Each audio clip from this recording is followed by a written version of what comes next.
Welcome to another episode of our video series of the mechanics of human cognition. It is good to be here. I trust you had a productive week preparing for this material. I did, thank you. Though I have to say, my head is still spinning a bit, trying to piece together everything from our listeners' sources. They really are tackling the big one, aren't they? The biggest, perhaps. What is the true source of moral behavior? Is it something inherent in us, something dictated by faith, or is it something we build ourselves through secular reason? And that's exactly the right way to frame it. What we have in front of us is a really profound exploration of the criteria that have to exist before you can even start talking about good or bad. So our mission today, Our mission is to analyze these foundations authoritatively, to try and figure out what the true non-negotiable criteria for morality actually are. A definition that, goes beyond any single dogma. Okay, so let's unpack this. Our listener is grappling with, well, a universe of definitions, which is always the first hurdle. If morality feels so subjective, how do we even find an anchor? Where do we start? We start with the word itself. Etymology, surprisingly, gives us a lot of clarity here. The sources point us back to the Arabic root Halk. Halk? Yes, which fundamentally just means creation, and from that we get the word Ahlak. It translates very precisely to behavior that is suitable to a creature or a system's essential nature, its design, its purpose. Wow. Okay, that reframes everything. So if anything adheres to its design, it's behaving ethically. Exactly. If a salmon swims upstream to spawn, that is its Ahlak. It is moral. If the Earth maintains its orbit around the sun, it is fulfilling its design. It's moral. The implication is enormous then. It is. It means that everything in the cosmos, living and non-living, is inherently moral because it just operates according to its instructions. It literally cannot deviate. The entire universe is inherently moral. Yeah. And yet, human history is basically defined by profound immorality. That has to mean we are the flaw in the system. That is the critical insight. That is the point we absolutely have to emphasize. Humans are the sole exception in this vast panorama of creation. We're the only beings that have true freedom, what the source material calls hurriyat. The power to act outside of our programming. Or even against it. And that freedom, that's what makes us the only creatures capable of immorality. We are the only things in the universe that can deviate from our purpose. But who defines that purpose for humans? Isn't that where all the conflict begins? The fight over the correct instruction manual? If morality is just sticking to our purpose, the moment we can't agree on that purpose, the whole system just collapses. Precisely. And that lack of consensus, that's the fundamental human problem the sources highlight. We are, and I'm quoting here, beings who forget themselves. We forget our own operating instruction. Exactly. If you don't know whether you are, at your core, a transient biological machine or a spiritual agent of a divine will or an autonomous master of the cosmos, you have no baseline. You have no way to define appropriate behavior. This confusion is the source of all our moral strife. Here's where it gets really interesting. Because since we keep forgetting, these systems, religious, philosophical, political, they've always rushed in to give us a new definition, a new purpose. So how has that definition of humanity kind of lurched across history? It's been a constant process of, social lurching is a good word for it. If you look at history, our definition of human nature changes every few hundred years. Oh. It leads to this complete philosophical disarray. It's like trying to navigate a ship when the map keeps changing. So walk us through that timeline, the big shifts. We can start with the earliest views, like animism.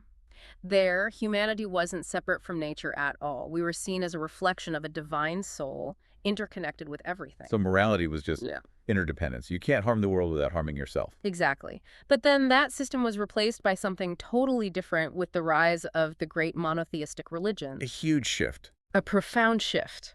All of a sudden, man was redefined as a slave to the divine will. Morality became externalized. It wasn't about your inherent nature anymore. It was about obedience to a written text, a code delivered by a prophet. The moral compass moved from inside to outside. It moved from adaptation and interdependence to submission to a higher authority. Which I suppose is incredibly powerful for creating large, ordered societies. Yeah. But it also creates the perfect conditions for rebellion, doesn't it? Once you question that authority, the whole moral structure built on it starts to fall apart. Which is exactly what happened leading into the materialist age. The Enlightenment, the post-Darwinian revolution, they essentially discarded the spiritual aspect entirely. Man was redefined, again, as a purely physical being. Subject only to what we can measure. Visible matter, yes. In this new materialist framework, man becomes the master of the universe, and morality becomes a function of utility, of efficiency, what benefits the group in a measurable physical way. That is a massive psychological journey. From a small, connected piece of everything to a servant to the master of it all in just a few thousand years. And this rapid shifting causes immense confusion. The materialist view, though it's been dominant for over a century, is now being challenged again. You see it in contemporary research, from neuroscience to quantum mechanics. It all points toward a complexity that simple material measurement just can't capture. So we're seeing another shift. We're seeing a modern synthesis, I think, an attempt to integrate spirit, matter, meaning. It's almost a return to that older, holistic view, but with the new burden of self-awareness. You see, all these frameworks are simply attempts to provide the rule set we've forgotten. And in our modern world, the chosen rule set is often scientific rationality. We look to science to tell us what's good, what's okay. Can the scientific method really replace religion as our moral compass? It's a magnificent tool, science. It is the best system we have for understanding how the universe works. But it cannot, by its very nature, tell us anything about purpose or goodness. It's observational, it's technical, it's not moral. So science can give us power, but not wisdom. Perfectly put. This is the classic is-ought problem in philosophy. Science tells us what is, what's physically possible. It can never tell us what ought to be done. Can you give an example? Sure. Science can confirm the technical feasibility of, say, editing the human genome to select for certain traits, but it cannot pass a moral judgment on whether we should do that, whether we are ethically justified in permanently altering our own species based on what we desire today. And trying to get morality from just technical possibility leads to, as the materials say, foolish results. We mistake can for should. Absolutely. The consequence of that kind of thinking is an ethical vacuum. If you remove the old moral boundaries and replace them only with what's technically possible, you could end up justifying systems where human life is optimized for, say, maximum economic output without any regard for suffering. Science simply can't tell you that's wrong. So if science can't dictate purpose, we have to look to human experience, to history. This is where the value of the Kadim, the ancient teachings, comes in. Yes. The best guidance for aligning our lives with this forgotten purpose has to be distilled from millennia of human trial and error. And what's so powerful about these ancient narratives is their consensus. If you strip away the specific rituals, the specific deities, the core moral advice is remarkably consistent across the globe. And what are those universal standards? They revolve around maintaining shared life and developing the self. Don't kill. Honor the rights of others. Strive for continuous self-improvement that focus on internal character. And crucially, correctly understand what is good, which requires reflection, not just scientific observation. But these concepts, good and evil, right and wrong, Right. you can't prove them in a lab. You can't. Because they require consensus, common acceptance, and in faith or belief, but belief based on shared experience. We accept that murder is wrong, not because an equation proves it, but because thousands of years of civilization show that societies that permit it are brutal, unsustainable, and destructive. They're accepted principles, distilled wisdom. Which brings us to the societal level. Can a society, a nation that lacks traditional religion, still function morally? Of course. Any group, large or small, needs a shared set of rules, a path. What the sources call a din. It's necessary for any shared action or cooperation. A constitution, the traffic laws, these all serve that function. A society without inherited religion can function perfectly, as long as it adopts and commits to a functional, agreed-upon rule set. And we see secular ideology stepping in to fill that din-like function all the time. Precisely. Every major ideology, even ones that are explicitly non-religious, like Marxism, functions as a moral manifesto. They provide an emotional boundary system. They use ideas like equality, historical necessity, the heroic struggle, all to emotionally compel people to change their behavior. They're trying to provide those boundaries for cooperation without a divine command. But the sources raise a serious red flag about our modern condition, especially for those of us in big cities. The urban disconnect. It's a profound problem. Modern, civilized humans, We buy our food shrink-wrapped. We never face the immediate consequences of nature. We don't kill for survival. We don't fear the next harvest. We are profoundly detached from the actual realities of life. Which means our moral ideas become intellectual exercises, slogans. Exactly. We mistake abstract theory for visceral reality. And that detachment is what allows for the dangerous misinterpretation of powerful scientific ideas. The sources point directly to the misreading of Darwin's theory of natural selection. Darwin emphasized the survival of the most adaptive, the ones best suited to change, But the popular version twists that into the survival of the strongest. which is a very convenient rationalization used by what the sources call clever minds.